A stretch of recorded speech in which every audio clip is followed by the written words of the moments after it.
7 horas e 26 minutos, 7h26. Estamos de volta com o Hora Geral aqui na Santa Cecília TV. Bom, quem está chegando é ele, Fabiano Fará, que sabe tudo de esportes.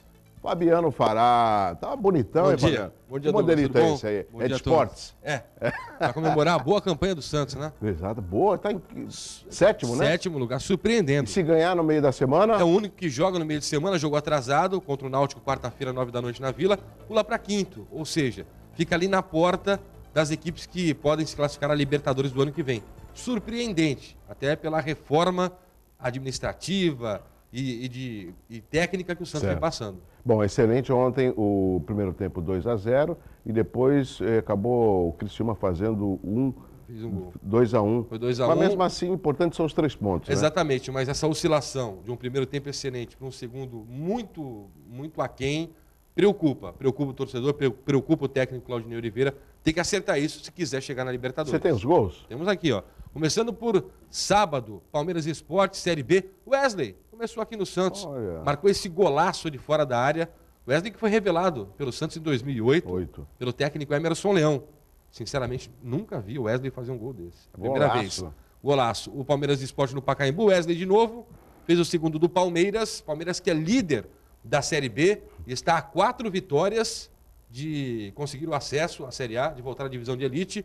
E aí de cabeça o Richelli, que tem 1 metro e um biscoito, impressionante, né? Baixinho, disseram até no Pacaembu que ele tem habilitação para dirigir Hot Wheels, de tão baixo.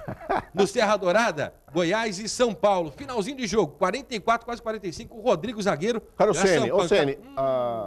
O goleiro tem que ter sorte, mas de vez em quando a bola bate na trave, nas costas do Rogério, e o Goiás vence.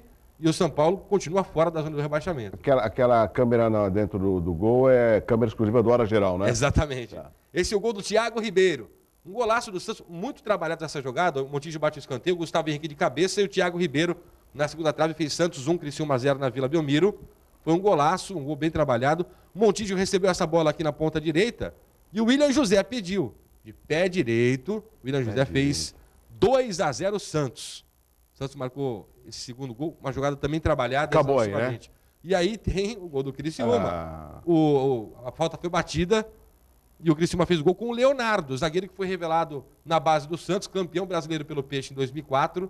Leonardo, de cabeça, matou o Aranha, que foi o nome da partida. 2-1, Douglas, excelente resultado para o Santos, que, repito, jogando contra o Náutico. Na quarta-feira, 9 da noite, na Vila Belmiro, vencendo, vai à 5ª colocação com 35 pontos. É inacreditável a campanha do Santos por tudo que vem acontecendo. A pauta de hoje, antecipando Armando Gomes, será? É essa, né? É essa surpresa que o Santos vem causando. Ascensão. O Santos é o melhor paulista na Série A. Atropelou o Corinthians, que não vence há 6 jogos. 6 jogos. Tá merecendo. Só isso? Só isso. Fabiano Fará, muito obrigado. Este é o Hora Geral. Aqui é bom porque você acaba discutindo também esporte. São vários os assuntos para que você fique sempre bem informado. São 7 horas e 29 minutos, 7h29. Eu não tinha falado que iria trazer um convidado aqui, queria provocar a participação dos telespectadores no 3041-6777. Meu amigo Beto Sarif. Tudo bem? Tudo ótimo. Bom, pela voz do Beto Sarif, você já sabe quem ele é, né? É um radialista, além do empresário, mas um amigo. E eu fiz questão de trazê-lo, eu queria trazer mais amigos, mas a maioria deles está trabalhando e não foi possível. Eu sei que você pode chegar um pouquinho mais tarde, né? Alguns de São Paulo. E no último sábado, nós comemoramos o Dia do Radialista. Isso. Que houve uma mudança de data, né? Um decreto do ex-presidente Lula para dezembro. Mas mesmo assim eu não quis perder essa oportunidade, porque que sou radialista, sei o quanto que você acordava cedo para trabalhar. Você sempre fazia horário da manhã. Né? Tomávamos café juntos. Exatamente aqui. Agora, eu queria ouvir mais de você, né? O que é ser radialista? Você, apesar de não estar hoje no rádio, porque você tem uma outra atividade, você sente falta do rádio, Betão? Bastante. A gente ainda faz alguma coisinha, uma gravação, normalmente, mas como dizem, né? É o vírus do rádio, é impressionante. Quem é radialista vai entender, fala assim que é uma cachaça, né? É uma pinga, é verdade. Mas é verdade. Difícil de largar. Queira ou não queira, a gente tem que dar mão à palmatória. Eu, inclusive, quando eu comecei em rádio, eu comecei até sem querer, porque a minha formação é toda em exatas. Eu prestei concurso, fiz cursinho para engenharia, entrei em faculdade de engenharia. Aí, nesse inteirinho, nesse meio termo, eu conheci o meio do rádio. Sem querer, eu também desfilava naquela época, e eu fui convidado para participar de um programa de rádio, e como eu tinha uma voz forte já desde molecão, ainda tem alguma, a gente vai perdendo, né? Aí me convidaram para acompanhar um programa. Aí gostei, fiquei no estúdio e tal, e aquilo já começou a mexer comigo. Aí tinha um programa que falava de motocicleta, eu sempre gostei de moto e tal, aí Moto Força Livre. Aí foi quando eu entrei e comecei com aquele programa, e aí... Você começou em que rádio, Betão? Eu comecei na Universal de Santos, do falecido Salim Mansur. Mansur, isso. Era na Costa, né? Aqui na ali quase próximo da Coração de Maria. Isso. E depois você foi para a Cultura? Aí saí de lá, fui para São Paulo, fui fazer a Metropolitana, depois fui para a Cultura. Aí fui fazer a Cultura AM e FM. Eu fazia o AM. Década de 80. Por aí, acho que 78 ou 79. Aí eu entrei no AM, não tinha FM ao vivo. Aí quando entrou o FM ao vivo, que tinha o Beto Rivera, que ele fazia um programa de DJ e tal, e eu fui fazer um telejornal, que inclusive teve passagens homéricas na época de... o estúdio ficava fechado o dia inteiro, né? Então um ar-condicionado ali comendo solto. Então quando chegava no horário... Frigorífico. Nossa, aquilo... Quando chegava no horário do jornal, eu entrava no estúdio, eram 2 microfones, porque não tinha um microfone estéreo, eram 2 monos. Então, tu dava a hora, tu falava 8 horas, 5 minutos. E saía numa caixa. Era muito engraçado. Era uma época ótima. E quando nós entrávamos no estúdio, tremia, porque aquilo ficava ali concentrado, né? Quando você entrava, batia dente. E eu fazia um jornal ali, um grande jornal. Só você que apresentava? Nesse inteirinho, sim. No AM eu fazia com o Cláudio Zaidan, que é colega na nosso, Bandeirantes. Na Bandeirantes, o Claudinho. E o Sinésio, de vez em quando, participava. Ele entrava ali para fazer bagunça, porque o cinema sempre aprontava horrores, né? E na época do jornal, tu já participou disso, sabe? Tinha uma pilha de notícia que ficava comigo e uma pilha que ficava com o Claudinho. Então, a gente nem lia isso antes, porque não dava tempo, era muita... Então, eu começava a ler e já deixava a deixa, ele já entrava em seguida. Então, ficava o ping-pong, né? E o Sinésio entrava no estúdio e... Mudava. Não, desenhava um monte de besteira em papel, do formato... Um monte de pornografia. E pra ler a notícia? Não, ele enfiava no meio. Então, tu estava lendo naquela correria, quando tu puxava, que tu ia puxar a próxima notícia, era um desenho, ou uma besteira escrita. Aí tu tirava, mas e quem conseguia? Aí tu começava a dar acesso de... Não, aí já, comercial. Aí entrava o comercial para a gente se refazer da situação. Esse bastidor do rádio, Beto, é um bastidor que causa até curiosidade para o público, o telespectador, que no rádio só ouve a voz, diferentemente na TV, que está tendo a imagem. E eu sinto e vejo muitos dos profissionais do rádio parados, sem oportunidade, principalmente aqui na nossa região. Você falou do Zaidan, nós tivemos aí muitos outros profissionais que trabalham por aqui. Beto Rivera, o Zaidan, o Cláudio... Da época... Me foge agora aqui o sobrenome dele, ele é de Mococa. Tem uma... o Zamarian. Zamarian. Marcelo Zamarian. Marcelo Zamarian, que foi da Jovem Pan há muito tempo. Exato. A gente tem o Marcelo Guimarães, que não está em rádio, mas também fez cabine no SBT. Ele é a voz padrão, né? Do SBT. Do Gugu, lá do programa do Gugu, aquela voz de fundo. Exato. A gente tem alguns que... Eu tenho o Kleber parou de rádio, o Kleber Celino, né? O Kleber... Não, o Kleber está no ar ainda. Tá fazendo, se eu não me engano, ele está na Guarujá. Não, o Kleber saiu da Guarujá. Saiu? Então agora eu não estou... Ele está se dedicando aí mais ao restaurante junto com a Andréia, a esposa dele. Isso. Mas, resumindo, existem muitos profissionais, Beto, que estão parados por falta de oportunidade. Verdade. O que você acha que levou ao rádio a perder esses profissionais?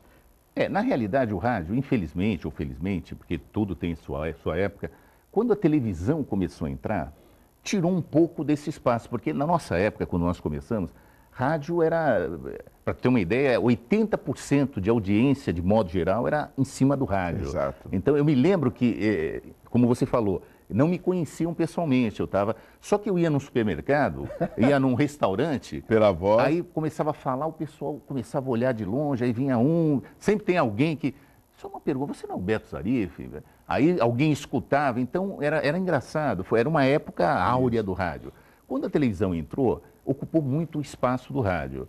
E eu acho que as próprias emissoras, os empresários, começaram a perder renda, então não conseguiam manter. Tanto que fecharam algumas rádios, né? Cultura, várias rádios foram fechadas, até porque não compensava deixar.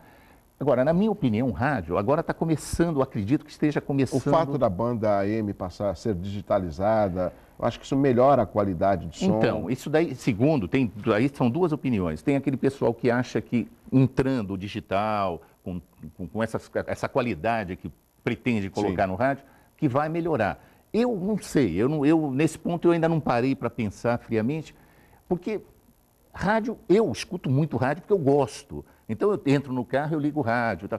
Só que o pessoal fugiu um pouquinho disso. Então, eu penso que seja isso. Não conseguiu, começou a não ser viável financeiramente, então a rádio começou a cair um pouquinho. Mas eu acho que ela tem ainda o seu papel e vai ter a vida inteira. Tem locais que não tem televisão, que só rádio entra. Não, e por mais que nós tenhamos uma tecnologia hoje, Beto, o rádio continua sendo o veículo mais imediato. Com certeza. Entendeu? Aconteceu algum fato aqui, você pega o celular, para a programação e você entra no ar. Diferentemente na televisão, que tem todo um preparo, justamente. Até editar. Então, isso é importante até a gente dividir com o público e o telespectador.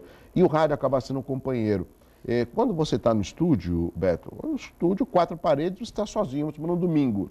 Como que faz para ter um estilo, para transmitir uma alegria, mesmo tendo, vamos supor, um domingo, você sozinho no estúdio, chovendo e tendo que pagar uma conta segunda-feira? Na hora que abre o microfone, você esquece tudo.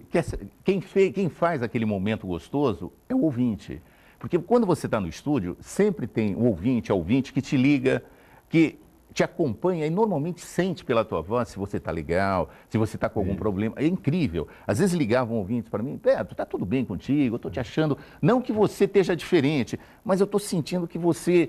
Então, não adianta, por mais que você tente passar alegria, quando a pessoa te acompanha, porque na época era muito, muito presente, então a ouvinte ligava, e é ela que te passa essa alegria, que te conta alguma passagem, ou você também... faz o inverso, né? Você também ajuda aquela pessoa que... Porque então, encontra no comunicador, de repente, não só aquele que leva a mensagem, que leva a música, anuncia a música, mas aquele que a gente pode ajudar, pode conversar. E a pessoa quer uma atenção. Com certeza. É como se fosse... Às vezes só de tu escutar, de ela saber que você está do outro lado te ouvindo, aquilo é uma paz para... Isso não tem preço. Eu tive passagens, eu tenho ouvintes que até hoje eu tenho contato, até pelo Face, e me contam passagens que eu nem lembrava. E é gostoso saber que de um jeito ou de outro você ajudou alguém em algum momento. Eu nem lembrava, ou às vezes eu nem sabia disso. Agora, Beto, você falou, eu tenho que chamar o intervalo muito rapidamente. Você falou de uma audiência de quase 80%. Eu me lembro numa época que tinha um grupo de locutores que eram imbatíveis. Beto Sarif, Luiz Torquato, Marcelo Guimarães, Caio Vilela, e eu acho que o Kleber não fez parte desse grupo. Não, ele fez no começo, nós quatro. Nós quatro. Foi a Live, né? Uma empresa que vocês montaram. Isso. Agora, poxa, mas não tinha para ninguém. Esse momento teria como ser reeditado nos dias de hoje? Você acha difícil? Nós fizemos uma festa, quer dizer, nem fui eu que fiz, mas foi feita uma festa dos anos 80, e daí me convidaram. Luiz, né? Isso, o Pedrinho, o Netinho, que era o nosso operador da época, cabeludo, agora está careca. Netinho, ele deve estar me xingando agora. Mas nós chegamos a fazer, juntamos muita gente. Mas eu não sei se tem aquele mesmo... aquele química, brilho da época. Porque o momento é o momento. Após isso, é como um grupo que se desfaz, depois você junta de novo, mas parece que falta alguma coisa. Quer um exemplo? O Alexandre Pires saiu só para contrariar, estão retornando, mas não tem aquela mesma mágica, liga. Justamente. Então, bom, o Beto Sarif vai continuar com a gente, vou chamar um rápido intervalo comercial, ele é radialista, no sábado nós comemoramos o dia do radialista e, lógico, essa data foi mudada, mas a gente quer conversar com o público telespectador, falar sobre o rádio. Se você tem alguma pergunta, é só ligar no 3041-6777, eu volto já com o Hora Geral.